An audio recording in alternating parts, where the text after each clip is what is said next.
आज से कुछ दशकों पहले तक दिल्ली के आउटस्कर्ट्स में बहुत सारे गांव हुआ करते थे। यहाँ पे लोग खेती वगैरह करते थे। फिर यहाँ पे दिल्ली के अथॉरिटीज़ ने क्या सोचा कि दिल्ली में तो अब जगह बची नहीं है ज़्यादा इंडस्ट्रियल डेवलपमेंट के लिए, तो क्यों ना आसपास के गाँव को हम इंडस्ट्रियल डेवलपमेंट करें और यहाँ पे इंडस्ट्रियल हब बनाएं। इसके लिए उन्होंने एक अथॉरिटी का निर्माण किया जिसको बोला गया new Okhla industrial development authority, जिसको हम शॉर्ट में बोलते हैं नोएडा। अब ये नोएडा ने क्या किया, आसपास के गांव के जितने भी थे बहुत सारे गांव को इकट्ठा किया और वहाँ पे इंडस्ट्रियल डेवलपमेंट किया, उसको एक इंडस्ट्रियल हब बनाया और बहुत सारे वहाँ पे डेवलपमेंट का काम किया, जैसे कि रोड्स बनाए, हाईवेज़ बनाई और अब तो वहाँ मेट्रो भी आ गया। डायरेक्टली दिल्ली से आप नोएडा मेट्रो से जा सकते हो। तो बेसिकली उन्होंने क्या किया, नोएडा को दिल्ली से जोड़ दिया। तो क्या हो गया, दिल्ली पे अब बर्डन कम पड़ रहा है। इसी तरह दिल्ली के आसपास जितने भी छोटे मोटे गांव थे, शहर थे, उसको डेवलप किया गया। आप गुड़गांव ले लो, गाज़ियाबाद ले लो, रोहतक ले लो, ये सारे जगहों को अब डेवलप किया जा रहा है और ये दिल्ली एनसीआर रीजन का पार्ट बन रहा है, जो कि नेशनल कैपिटल रीजन। सिमिलरली आप कोई भी शहर उठा के ले लो, मुंबई देख लो, वहाँ पे भी नवी मुंबई बनाया गया और उसको मुंबई से जोड़ा गया है। सिमिलरली कोलकाता में न्यू टाउन डेवलप किया गया है और उसको भी कोलकाता से जोड़ा गया है। तो अब क्या हो रहा है, कोई भी शहर आप अपना शहर देख लो, जहाँ पे भी आप रहते हो, छोटे से छोटा शहर भी अब देख लो, आसपास के गांव को क्या कर रहा है, शहर से जोड़ रहे हैं ताकि शहर की भी लाइफ आसान हो और गांव के भी कनेक्टिविटी बढ़े और वहाँ पे भी डेवलपमेंट हो। इससे बहुत सारा फ़ायदा है, बिकॉज अब गांव से कनेक्टिविटी बढ़ती है तो शहर का ही पार्ट हो गया, तो अब लोग वहाँ पे भी रह सकते हैं, तो शहरों पे बर्डन कम पड़ता है और अब लाइफ जो ओवरऑल है वो फास्ट हो गई है। तो बस ये एग्जांपल अपने दिमाग में रखो और आगे का वीडियो देखो, आपको बहुत मज़ा आएगा।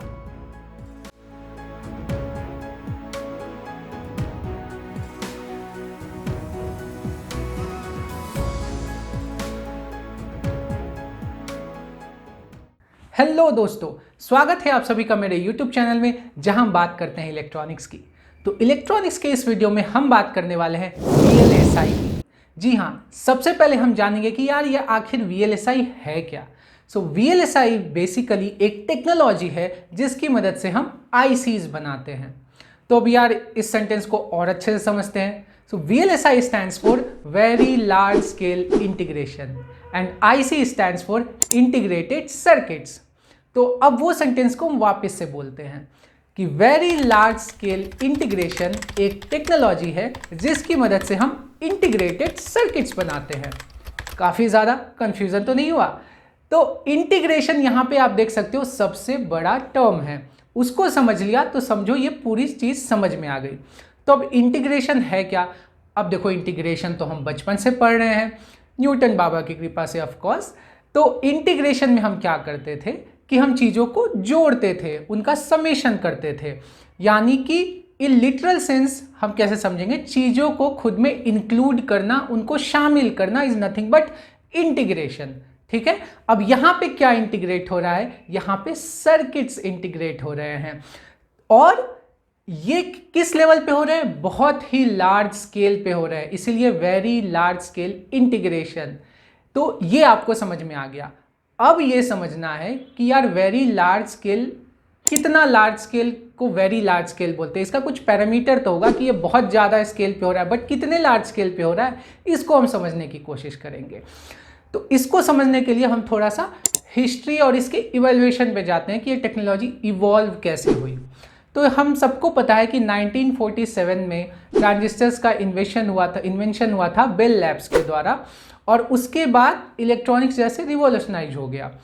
हर सर्किट्स में ट्रांजिस्टर्स को यूज़ करके कुछ ना कुछ बनाने की होड़ लग गई। मल्टीपल प्लेयर्स यहाँ पे कंपटीशन कर रहे थे, बट सबको एक चीज़ पता चल रही थी धीरे धीरे जैसे जैसे सर्किट्स इवॉल्व हो रही थी कि अगर सर्किट्स को फास्ट करना है तो कंपोनेंट्स को छोटा होना पड़ेगा और एक दूसरे के करीब आना पड़ेगा। क्योंकि सर्किट्स बड़े थे, अगर कंपोनेंट्स बड़े हैं तो वो स्लो काम करते हैं और ऊपर से उनके बीच में जो वायरिंग रहते हैं, कनेक्शंस है, जिनके कारण से डिले बहुत ज़्यादा हो जाता है। अब ये सारे जो सर्किट्स थे ये कहाँ पे यूज़ हो रहे थे, ये बहुत सारे कैलकुलेटर्स, कंप्यूटेशंस के लिए यूज़ हो रहे थे अलग अलग जगहों पे। तो यार ये स्लो होते जा रहा था, जैसे जैसे चीज़ें बड़ी होते जा रही थी और स्लो होते जा रही थी। तो ये सब लोगों को समझ में आ गया कि जब तक हम चीज़ों को छोटा नहीं करेंगे और एक साथ शामिल नहीं करेंगे, इंटीग्रेट नहीं करेंगे, तब तक ये सॉल्यूशन हमें नहीं मिलने वाला है। तो इसमें काफ़ी दिनों से प्रयास जारी रहा, बहुत सारे साइंटिस्ट हैं, बट इसमें जो सबसे मेन साइंटिस्ट हैं जिनको ऐसा बोला जाता है कि सबसे पहला आईसी इन्होंने बनाया, वो है जैक किल्बी। जी हाँ, 1958 में इन्होंने एक पेपर पेटेंट के लिए प्रेजेंट किया, जिसमें इन्होंने एक हाइब्रिड आईसी का एक थ्योरी दिया, और उसमें उन्होंने ये दिखाया कि कैसे एक जर्मेनियम सबस्ट्रेट पे बेसिकली उन्होंने एक ट्रांजिस्टर, 3 रजिस्टर और एक कैपेसिटर की मदद से एक मल्टी वाइब्रेटर सर्किट बनाया। ठीक है, और उस समय वो टेक्सास इंस्ट्रूमेंट में थे। तो 1958 में ये होने के बाद बहुत सारे लोग बोल रहे थे कि यार ये तो बना तो लिया, बट ये अभी भी कमर्शियलाइज होना, इसमें कमर्शियल सक्सेस दिख नहीं रहा है। वाई? बिकॉज उन्होंने गोल्ड वायर्स यूज़ किए थे, एक तो वो कॉस्टली, और दूसरा ये वायर्स बाहर से दिख रहे थे। It was a hybrid IC, मतलब चीज़ें एक दूसरे के ऊपर स्टैक करके जोड़ दी गई थी, प्लेनर नहीं था वो, जिसके कारण से उसको कमर्शियली बनाना काफ़ी मुश्किल था। तो अब नेक्स्ट ईयर ही, जो कि बहुत ही बड़े साइंटिस्ट रॉबर्ट नॉइस उस समय फेयरचाइल्ड में थे, जो कि बाद में इंटेल के फाउंडर बने, 1959 में उन्होंने first planar IC, monolithic IC का आविष्कार किया, जिसमें उन्होंने दिखाया कि ये जो सर्किट आप देख रहे हैं स्क्रीन पे, ये सर्किट में मल्टीपल डायोड्स हैं, रेजिस्टेंस है, ट्रांजिस्टर्स है, ये कैसे इस सर्किट को एक प्लेनर फॉर्म में ऊपर सबस्ट्रेट पे, सिलिकॉन सबस्ट्रेट पे इसको डिफ्यूज़ करके कैसे इन्होंने बनाया है। तो यहाँ पे देखो ट्रांजिस्टर किस तरह से ये दिख रहा है आपको, डायोड्स किस तरह से दिख रहे हैं, और रेजिस्टेंस के लिए इन्होंने एल्युमिनियम का एक लाइन ऊपर बनाया, जो कि सिलिकॉन के ऊपर था, उन्होंने एल्युमिनियम को डिपॉजिट करके बनाया।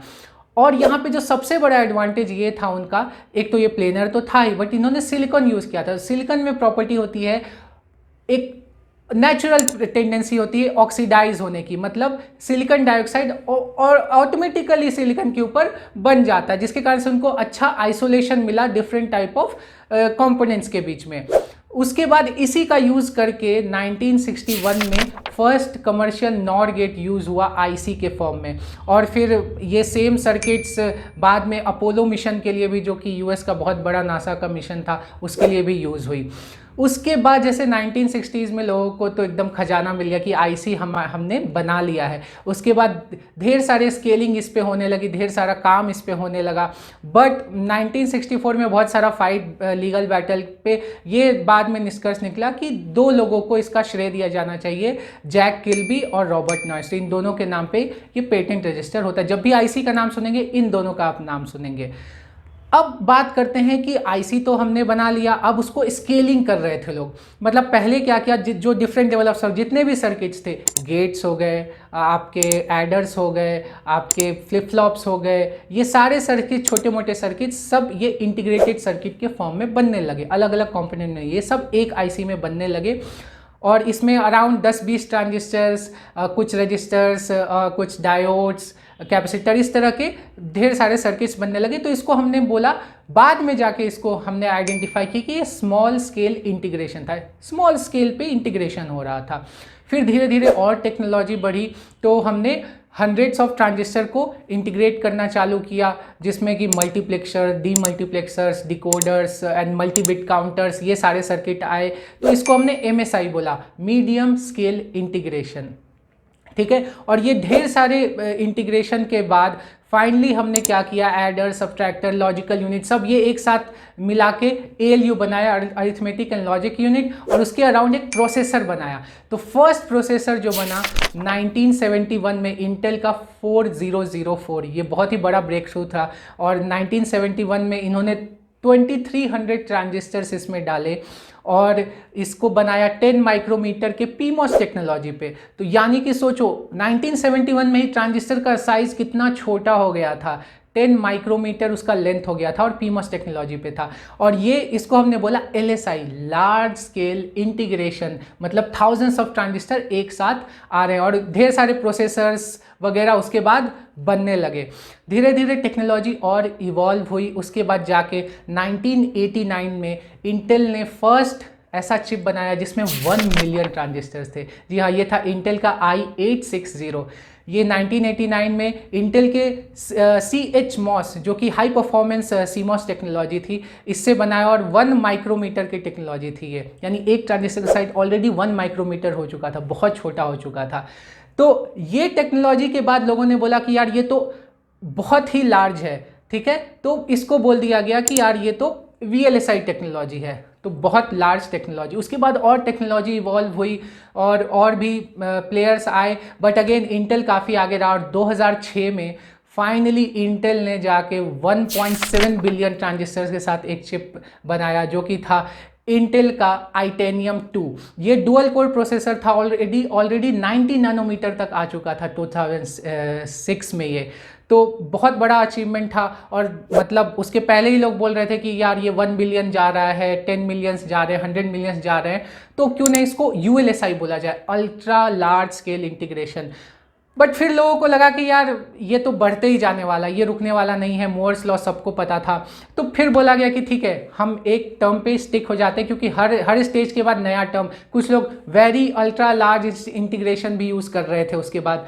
तो ये सब कन्फ्यूजन को ख़त्म करने के लिए फाइनली बोला गया anything which is more than hundreds of के lakhs of transistor is VLSI, very large scale integration. अब चाहे 1 बिलियन बना लो, 10 बिलियन बना लो, या करेंट टेक्नोलॉजी तो मैं बताऊंगा आपको कितने बिलियन पे है। तो इस लेवल के इंटीग्रेशन पे चीज़ें चल रही थी और फाइनली आज जो टेक्नोलॉजी है, IBM ने ऑलरेडी 2 नैनोमीटर का ट्रांजिस्टर पहली बार बना चुका है और उन्होंने अनाउंस किया कि 50 बिलियन ट्रांजिस्टर्स हम एक ही चिप में बना सकते हैं। 50 बिलियन, सोचो 5000 करोड़ ट्रांजिस्टर एक चिप पे, जो कि आपके एक नाखून के साइज का एक चिप होगा। इस लेवल की टेक्नोलॉजी IBM ऑलरेडी ला चुका है। अभी और प्लेयर्स ऑलरेडी 100 बिलियन पे जाने वाले हैं, मुझे लगता है 1-2 साल में ये चीज़ें 100 बिलियन पे चली जाएंगी। और प्लेयर्स इसमें आ रहा है, TSMC भी 1 नैनोमीटर पे ऑलरेडी काम करना चालू है। मतलब ये छोटा ही छोटा करते जा रहे हैं, रुकने वाले नहीं है। तो हम 50 बिलियन ट्रांजिस्टर्स, 100 बिलियन ट्रांजिस्टर एक चिप में बात कर रहे हैं, इतने ट्रांजिस्टर्स हो रहे हैं आज के युग में। अब देखो इसका यूसेज कहाँ है यार, इसका यूसेज कहाँ नहीं है। जो फ़ोन से मैं रिकॉर्ड कर रहा हूँ वो फ़ोन में ये है, जिस लैपटॉप पे मैं काम करूँगा वो लैपटॉप में है, आपके वॉच में है, वॉशिंग मशीन में है, जो भी इलेक्ट्रॉनिक गैजेट्स आप देख रहे हैं, कंप्यूटर से लेके वॉच से लेके सब जगह ये इंटीग्रेटेड सर्किट्स हैं। हाँ, कुछ बड़े हो सकते हैं, कुछ छोटे हो सकते हैं, कुछ में बिलियंस ट्रांजिस्टर्स हो सकते हैं, कुछ में मिलियन ट्रांजिस्टर हो सकते हैं, but every electronic gadget has a chip in it, और उसमें बहुत सारे ट्रांजिस्टर्स हैं, इसलिए वो VLSI टेक्नोलॉजी का ही पार्ट है। अब ये तो होगी, हमने बात की अभी तक प्रोसेसर्स की, ठीक है। अब इसमें एक और बड़ा प्लेयर है जो कि है मेमोरी। आप देख रहे होंगे आपके पास मेमोरी का भंडार है आजकल फ़ोन में, 256 GB, 512 GB, 1 TB मेमोरी तक आ रहे हैं आजकल। तो यार अब हम समझते हैं कि एक मेमोरी में कितना, क्योंकि मेमोरी का गेम पूरा ही अलग है, वहाँ पे तो बहुत ज़्यादा इंटीग्रेशन हो रखा है ट्रांजिस्टर्स का। तो अब देखो 1 TB का एक मेमोरी है अगर 1 TB मेमोरी हर कोई यूज़ कर रहा है, 1 TB का अगर मेमोरी है तो 1 TB बोले तो 1 टेराबाइट, ठीक है। तो 1 टेरा मतलब है 10 to the power 12, ठीक है, यानी 1 ट्रिलियन बाइट्स। एक बाइट में होते हैं 8 बिट्स, यानी कि 8 ट्रिलियन बिट्स हो गए, ठीक है। ये हमारे पास 8 ट्रिलियन बिट्स यानी 8 लाख करोड़ बिट्स हो गए, ठीक है। अब देखो इतने बिट्स को स्टोर करने के लिए कितने ट्रांजिस्टर्स लेंगे, तो ये तो टेक्नोलॉजी पर डिपेंड करता है। अब जो रिसेंटली सैमसंग ने आई थिंक 2020 के अराउंड टेक्नोलॉजी निकाली थी, QLC टेक्नोलॉजी, यानी क्वाड लेवल सेल्स, यानी एक ट्रांजिस्टर बेसिकली 4 बिट को स्टोर करने का ताकत रखता है। यानी कि अगर हमारे पास 8 ट्रिलियन बिट्स हैं तो कितने ट्रांजिस्टर लेंगे, डिवाइड बाई 4, यानी 2 ट्रिलियन ट्रांजिस्टर। तो वो जो चिप है सैमसंग का QLC प्रोसेस का, उसमें 2 ट्रिलियन ट्रांजिस्टर्स हैं, यानी कि 2 लाख करोड़ ट्रांजिस्टर्स। तो इस लेवल के इंटीग्रेशन की हम बात कर रहे हैं। तो ये बहुत ही शानदार टॉपिक है और भी हम इसके बारे में आगे नेक्स्ट वीडियोज़ में बात करेंगे। अब देखो बात करते हैं कि इसके एडवांटेजेस तो हम सबको पता है कि प्रोसेसिंग फास्ट होगी, सब कुछ फास्ट होगा, चीज़ें स्मॉल होंगी। तो क्या होगा, अगर ट्रांजिस्टर का साइज स्मॉल है तो पहले सपोज एक इतना एरिया था, इस एरिया में अगर 1 बिलियन ट्रांजिस्टर आते थे, ट्रांजिस्टर का साइज़ आधा हो गया, तो इसी एरिया में अब 2 बिलियन ट्रांजिस्टर्स आएंगे।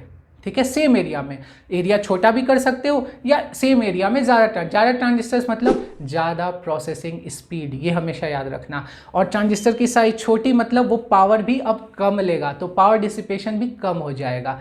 तो ये एडवांटेजेस हैं इसके, बट एक छोटा सा लिमिटेशन है इसमें। क्या लिमिटेशन है? वो है हार्डवेयर रीयूजेबिलिटी। मतलब पहले क्या होता था, अगर आप कॉलेज में भी बहुत सारा छोटे छोटे चिप्स पे आपने काम किया होगा जिसमें 4-5 गेट्स होते हैं एक आईसी में, तो आप आईसी लेते हो, अलग अलग कंपोनेंट लेते हो, उनको कंबाइन करते हो और एक सर्किट बनाते हो। फिर आप सिमिलर कंपोनेंट लेके एक दूसरा सर्किट भी वापस से बना सकते हो, सेम कंपोनेंट्स लेके। ठीक है, बस थोड़ा बहुत प्लस माइनस करना है। बट अभी अगर आपने एक आईसी बना दिया जिसमें 1 बिलियन ट्रांजिस्टर्स हैं, 1 ट्रिलियन ट्रांजिस्टर्स हैं, अगर उसमें एक भी चीज़ खराब हुई तो वो रिप्लेसेबल है क्या? नहीं, वो ऑलरेडी पैकेज्ड है। एक भी चीज़ खराब हुई तो वो पूरा रिप्लेस करना पड़ेगा। दूसरा, अगर आपको उसमें एक छोटा सा चेंज करना है, एक आध सर्किट छोटा सा ऐड करना है या कुछ भी करना है, तो आपको वापस से पूरी डिज़ाइनिंग करनी पड़ेगी चिप की और पूरी से वापस से उसको फैब्रिकेशन करना पड़ेगा। तो ये उसमें एक ड्रॉबैक तो नहीं बोल सकते, ये है, अब इसी के साथ हम जी रहे हैं। तो इसलिए अब आईसीज को क्या बोला जाता है? ASIC, एसिक, यानी कि एप्लीकेशन स्पेसिफिक इंटीग्रेटेड सर्किट। मतलब हर एक चिप अलग एप्लीकेशन के लिए यूज़ होगा। मतलब आपके फ़ोन में जो चिप है वो अलग है, आपके टीवी में जो चिप है वो अलग है, आपके लैपटॉप में जो चिप है वो अलग है, और आपके वॉच में जो चिप है वो अलग है। इसीलिए हर कंपनी का अपना अलग अलग चिप होगा, क्योंकि आप उसको रीयूज़ नहीं कर सकते, आपको हर एप्लीकेशन के लिए अलग चिप बनानी पड़ेगी। तो ये इसका है। तो एसिक डिज़ाइन बहुत ही ज़्यादा कॉम्प्लेक्स टॉपिक है और इसमें बहुत ही मल्टीपल स्टेप्स हम यूज़ करते हैं, और हर स्टेप पे एक अलग इंजीनियर की ज़रूरत होती है जिसको उसी डोमेन की नॉलेज होना ज़रूरी है। तो ये एसिक डिज़ाइन फ्लो वगैरह हम नेक्स्ट वीडियो में ज़रूर बात करेंगे इसके बारे में कि एसिक डिज़ाइन फ्लो कैसे होता है। बट इस वीडियो में हम अच्छे से समझ चुके हैं कि अब VLSI होता क्या और ये इतना ज़रूरी क्यों है, क्योंकि हम इससे चारों तरफ से इससे घिरे हुए हैं। ठीक है, तो होप सो आपको ये वीडियो पसंद आया हो तो ज़रूर लाइक करो और अपने दोस्तों से, क्लासमेट से, और जो भी VLSI के बारे में जाने उनसे शेयर करो। और मैं आगे अभी VLSI रिलेटेड बहुत सारे वीडियोस बनाने वाला हूं, जिसमें इंटरव्यू रिलेटेड क्वेश्चंस वगैरह के बारे में भी जनरल डिस्कशन में करने वाला हूं। तो ज़रूर इस चैनल को सब्सक्राइब करो, क्योंकि जैसे ही मैं वीडियो डालूं तैसे वो आपके पास पहुंचे, तो वो नोटिफिकेशन का बटन दबाना मत भूलना। तब तक के लिए बने रहो मेरे चैनल से। Have a nice day, take care, good bye.